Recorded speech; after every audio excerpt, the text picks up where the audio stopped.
Oh putain, super.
Bon, première stratégie à la scie, le trait de scie était trop large et la coupe droite incertaine, j'ai préféré repartir au fendage bâtonnage classique. Déjà c'est finalement moins dans l'effort. Et j'ai un résultat comme comme j'avais repéré que ma fibre était plutôt droite, j'ai un résultat qui est somme toute très honnête en termes de niveau, c'est sachant que de toute façon je vais évider mes bouts de bois, donc l'essentiel c'est que je sois niveau ici et niveau ici. Après, pour le schéma que vous venez de voir, l'idée c'est quand même d'adapter une charnière pour le coup que je mettrai ici, donc comme j'ai un chanfrein à faire, je profiterai de mon épaisseur de lame pour la corriger à partir de là. On va voir pour la suite. Bon, il s'annonce déjà que ça va pas être très droite partout ce machin là, hein. Mais c'est pas grave, ça va bien rendre quand même, on va voir.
Ça.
Donc pour la suite des opérations, on va évider celle-là aussi. Je vais dégrossir ici comme je l'avais indiqué sur mon trait de lame pour dégager la hauteur nécessaire pour ma charnière. Bon, je reprendrai un peu le ponçage. Alors c'est pas tout à fait droit tout ça, hein. Mais bon, justement l'idée c'était d'y aller avec les outils sans trop repérer, mesurer, équerrer, ce genre de choses quoi. Donc je suis content, ça prend forme. On va continuer, ça m'occupe bien.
Bon, j'en ai foiré un. J'en avais 6 et j'ai trouvé moyen d'en foirer un.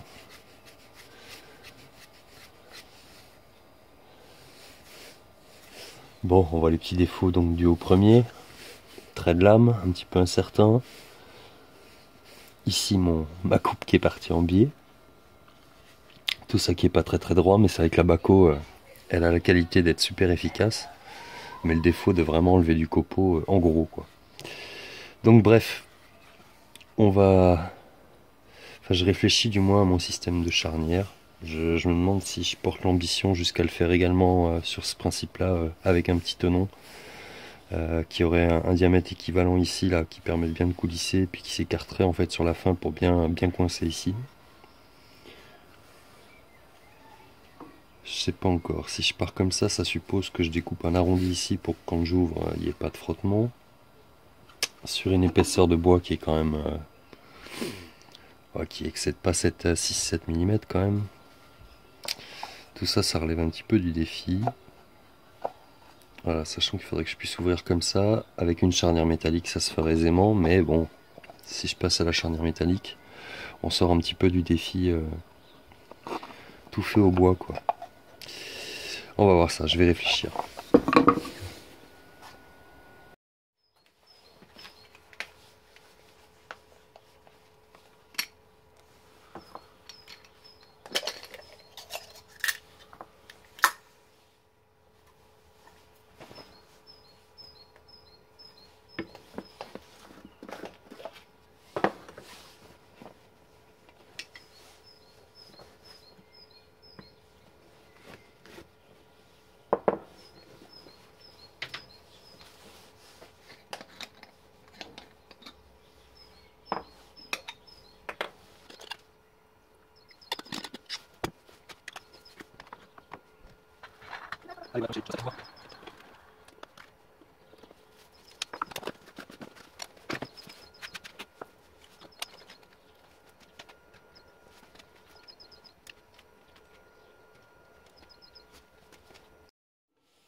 Donc, je suis en train de réfléchir à une potentielle solution.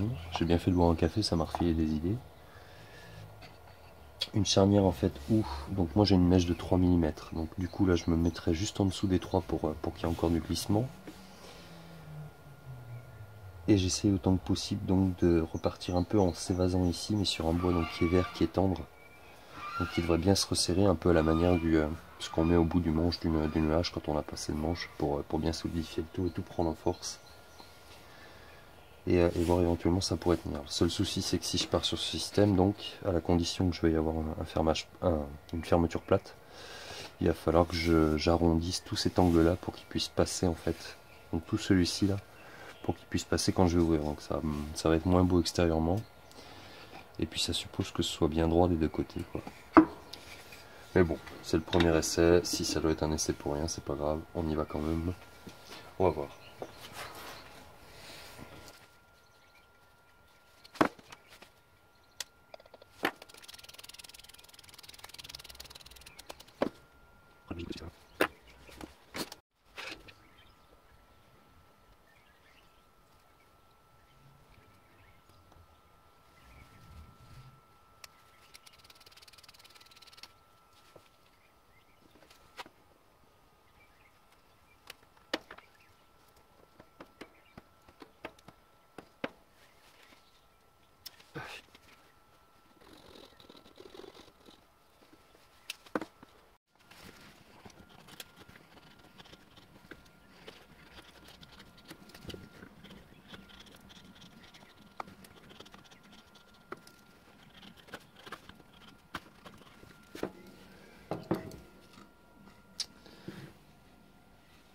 Donc en fait, stratégiquement, pour que extérieurement je conserve une boîte fermée avec une jointure, malgré ma petite ouverture ici, j'ai choisi de, plutôt que d'évider cette partie là en fait, pour pouvoir avoir la rotation, de tricher, de faire l'intérieur, pour que ça en fait glisse à l'intérieur sans frotter. Ça devrait limiter mon jour de ce côté, et du coup je pourrais juste peut-être rattraper un peu mon trait de scie ici, pour faire à peu près net.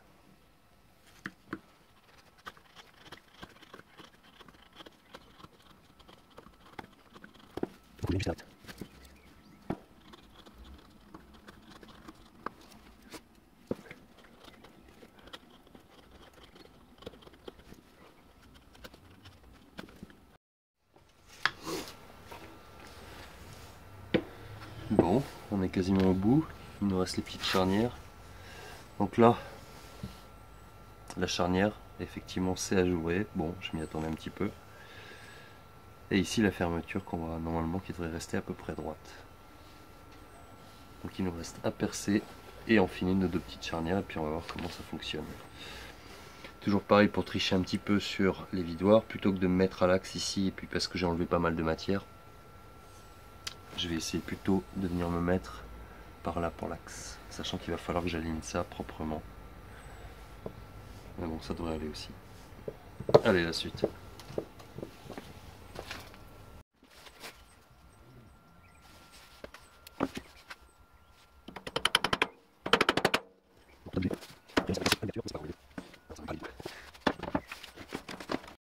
Bon, dernière charnière plantée. Alors déjà on a perdu le droit. On est un peu de travers. Et ça force. Ah non, là aussi on n'est pas droit du tout.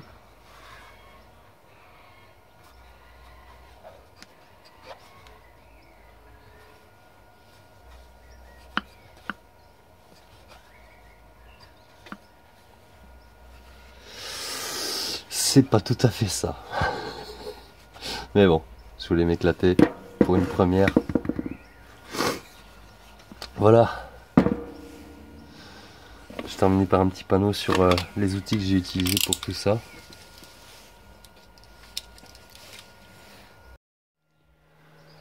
Je vais laisser le temps à mes assemblages de se mettre un petit peu en place, et puis je vais commencer à rattraper toutes les épaisseurs au papier de verre comme ça sur le côté, sur les tranches, de manière à faire disparaître un petit peu mes charnières, faire tout ça clean. Le matos donc que j'ai utilisé pour tout ça, bah, tout est parti de la Waterlynx.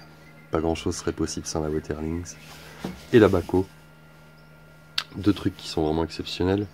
Pour tout ce qui est petit taillage, fignolage, j'ai les deux Suisses là en fait, parce qu'ils sont géniaux. C'est le Toucon tout simple que tout le monde connaît, qui est extra. Et le Wood Ranger qui a une lame qui est juste exceptionnelle. Le Ratset également. Alors ça, c'est avec ça notamment que je fignole l'arrondi par exemple pour le canoë, les choses comme ça. En tapant petit à petit un peu à la manière des haches de charpentier, mais en version un petit peu plus léger. Les ciseaux à bois, je les ai depuis un moment, ceci j'y tiens particulièrement. Celui-ci c'est un petit que j'ai refait un petit peu moi-même. En marge de ça, donc après vous l'avez vu, dès qu'on attaque alors ça c'est mon bâton pour bâtonner, qui m'a bien servi, on voit bien, parce qu'il est complètement aligné ici. Le papier de verre, cet outil là qui est vraiment super pratique, tout le monde connaît aussi. Et c'est vrai que ça a l'avantage de pouvoir vraiment travailler avec précision le façonnage du bois.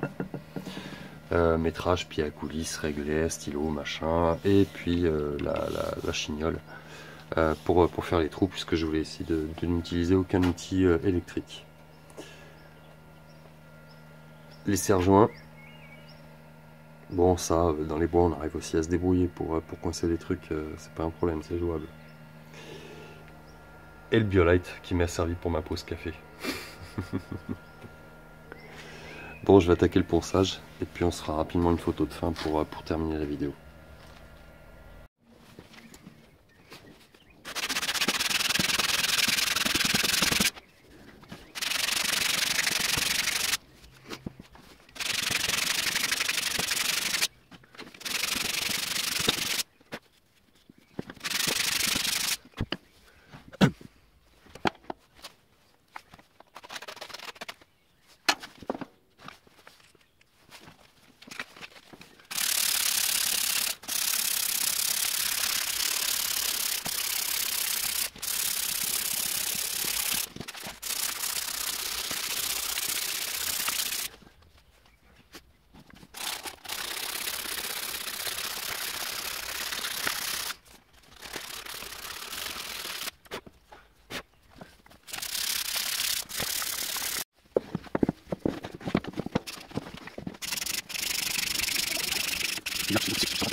Voilà, c'était la petite session bricolage bois des Wildstork. Allez, bah, je vous dis à bientôt à tous. J'espère toujours pareil, que ça donne des idées, que ça donne envie. Et puis à bientôt pour une sortie. Tchuss!